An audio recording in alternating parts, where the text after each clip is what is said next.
इसके बाद आपको याद है कि इमरान खान ने एक बार क्या कहा था, हमेशा खुश रहना सिर्फ परियों की स्टोरी में होता है, ज़िंदगी ऊंच नीच का नाम है, सुकून सिर्फ कब्र में है। इमरान खान ने एक बार कहा था। इमरान खान का एक बार क्लिप था कि इमरान खान ने कहा था कि जो खुशियाँ होती हैं, जो सुकून होता है, वो सिर्फ परियों की स्टोरियों में होती है। जो परियों की स्टोरी सुनाई जाती हैं उस पर सिर्फ सुकून और खुशियाँ मिलती हैं।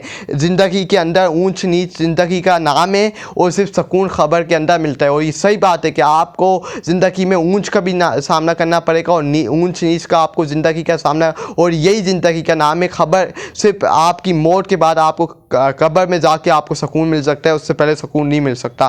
ख्वाजा आसिफ अक्टूबर में इलेक्शन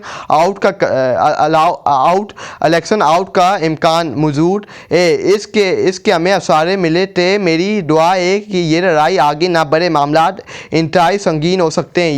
ये आपने देखा कि ये इनको खौफ है, इनको डर है कि ये लड़ाई आगे बढ़ेगी, ये इलेक्शन खुलेगा। इलेक्शन की हकीकत, इनकी फॉर्म 47 की हुकूमत, इनकी जो जाली हुकूमत लेके ये बैठे हुए, इनकी हकीकत पूरी दुनिया के सामने खुलेगी। यही इनको खौफ इस वक्त खार है। यही इनको चाहते हैं कि काजी फ़ाइसा घर नहीं जाए। इनके अंपायर जिन्होंने इनकी मदद की, जो इनके साथ मिले हुए हैं, उनकी एक्सटेंशन हो, उनकी मुद्दत मुलाजमत में इजाफा किया जाए, या आईनी तरमीम की जाए, हम इस मुल्क के ऊपर कब्ज़ा करें और जो ये इलेक्शन, जो हम जाली हुकूमत लेके ये जो हुकूमत बैठी हुई हो, इस मुल्क के ऊपर कब्ज़ा कर लें और ये हमारे इलेक्शन ना खुले। यही ख्वाजा आसिफ कह रहे हैं कि अगर ये इलेक्शन खुल गए तो इससे बहुत बड़ी लड़ाई बढ़ेगी, इससे मुल्क के अंदर और बड़ी लड़ाई बढ़ेगी। और मैं नहीं चाहता, मैं दुआ कर रहा हूँ कि ये लड़ाई आगे ना बढ़े। यही इनको खतरा है कि ये जैसी काजी फ़ाइसा इनका अंपायर ये गज जाएगा, ये फारिग होगा, ये यजीद, ये फ़िरौन अपना इसकी जो मुद्दत है इसकी ख़त्म होगी 25 अक्टूबर को। जैसे ही नया अजीज सदर पाकिस्तान आएगा वो इस केस को मुकर्रर करेगा और इनकी हकीकत पूरी दुनिया के सामने,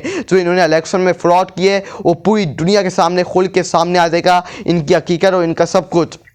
उसके बाद अगर हम देखें, आइनी तरमीम के लिए वोट देने से इनकार, तहरीक इंसाफ के रुकन असम्बली जावेद वारिस की रियाज का को गिरा दिया गया। ये लोगों के ऊपर अटकंदे इस्तेमाल कर रहे हैं, ये लोगों के ऊपर प्रेशराइज कर रहे हैं कि आप आइनी तरमीम में वोट दें। जो PTI के आज़ाद अरकान हैं उनके ऊपर प्रेशराइज किया जा रहा है, उनके घरों को उठा लिया जाता है, उनकी माए बहनों को उठा लिया जाता है, उनके घरों पर छापे मारे जाते हैं, उनके बच्चों को गिरफ्तार किए जा रहे हैं कि किसी तरह ये आइनी तरमीम के लिए राजीमंद हो जाएँ। लेकिन वो डट के मुकाबला कर रहे हैं सिस्टम का, इस यजीदियत का, इस फ़िरौनियत का, वो डट के मुकाबला कर रहे हैं। और वो अपना जो बयानी है, जो अपना ज़मीर हो नहीं बेच से, उनको 30 करोड़ की बोरियां दी जा रही हैं, उनको 20 करोड़ की बोरियां दी जा रही हैं, उनके घर पे छापे मारे जा रहे हैं, उनके घरों को, उनके कारोबार, उनके घरों को तबाह किया जा रहा है, गिराया जा रहा है। लेकिन वो जब भी अपने ज़मीर को, अपनी गुलामी कबूल करने के लिए तैयार नहीं है, क्योंकि इनको पता है कि अगर आज हमने अपनी ज़मीर की कुर्बानी दे दी, आज हमने इस हुकूमत को वोट दे दिया और इमरान खान से गद्दारी कर ली, लोगों से गद्दारी कर ली, तो कल हम मार्केट में नहीं जा पाएंगे, कल फिर हम अवाम में कैसे निकलेंगे, कल हम अपने हलकों में कैसे निकलेंगे, कल हम वोट मांगने कैसे जाएंगे। इनको ये सब पता है, ये सब जानते हैं कि अगर आज हमने इमरान खान के बयानी से पीछे हट गए, अवाम के वोटों से गद्दारी की, अवाम से गद्दारी की, अपने हलकों वालों से गद्दारी की, तो हम इनका कैसे सामना करेंगे और ये हम कैसे, हमारी आने वाली नस्लें इसका कैसे सामना करेंगी। तो ये सब कुछ इसके बाद दिमाग में है। और ये हुकूमत किसी तरह चाहती है कि आईनी तरमीम पास हो और हम इस मुल्क के ऊपर कब्जा कर लें। किस तरह ये आईनी तरमीम पास करने की मुकम्मल कोशिश कर रही है। मौलाना फजल रहमान के घरों के दौरे कर रहे हैं। ये आईनी तरमीम इन्होंने काजी फ़ाइसा से जो मकसूर निश्तों का केस है और जो इलेक्शन कमीशन के ऊपर प्रेशर डाला जा रहा है कि जो PTI को मकसूर निश्तें मिलनी है, सुप्रीम कोर्ट का हुक्म है, उसको छीना जाए PTI से और हमें वापसी मिल जाए और हम ये आईनी तरमीम पास कर लें। अगर मौलाना फजल रहमान ना माना, और अगर दूसरा स्टेप भी उठाएंगे, अगर मौलाना फजल रहमान ना माना, तो मौलाना फजल रहमान अगर नहीं एक्सेप्ट किया, नहीं इनकी मदद की, नहीं इनकी वोटिंग की, तो ये दूसरा रास्ता इख्तियार करेंगे। PTI के जो आज़ाद अरकान हैं,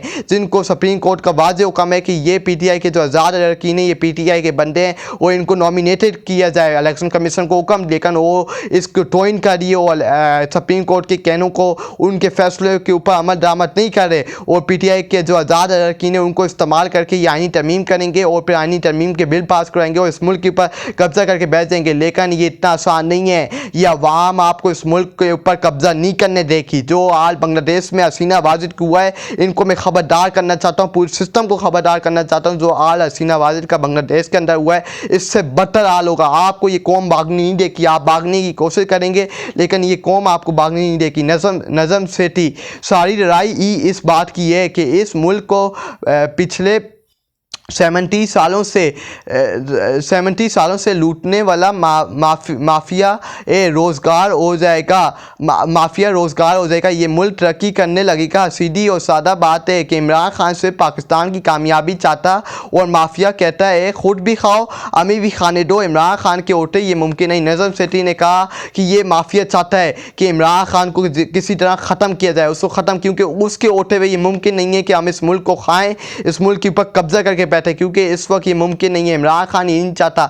इमरान खान इस मुल्क के मुस्तकबिल की सोच है। जो पिछले 70 सालों से माफिया बैठा हुआ है और मुल्क को खा रहा है और कह रहा है कि तुम भी खाओ हम भी कहते हैं, लेकिन तुम अपना मुंह बंद करके खाओ और हमारे खिलाफ भी कुछ ना बोलो। मैं भी खाएंगे, हम भी खाएंगे और तुम भी खाओ, लेकिन चुप करके खाओ, किसी को कुछ मालूम ना हो। लेकिन ऐसा मुमकिन नहीं है। इमरान खान के होते हुए ये नज़म सेठी ने कहा है और ये हकीकत है। ये पूरा सिस्टम इस वक्त इमरान खान के पीछे लगा हुआ है, उसको गिराने में लगा हुआ है, लेकिन ये इनको नहीं पता कि जिसके पीछे अल्लाह की ज़ात खड़ी हो जाती है उसको गिराना नामुमकिन होता है। पूरी दुनिया की कोई भी पावर आप उसके खिलाफ इस्तेमाल कर लें, लेकिन उसके साथ जब एक अल्लाह की ज़ात मौजूद होती है तो उसको कोई पावर दुनिया की नहीं, जितनी ताकतवर पावर हो वो उसको नहीं गिरा सकता, क्योंकि उसके साथ अल्लाह की ज़ात खड़ी होती है। उसके बाद आरिफ हमीद भट्टी।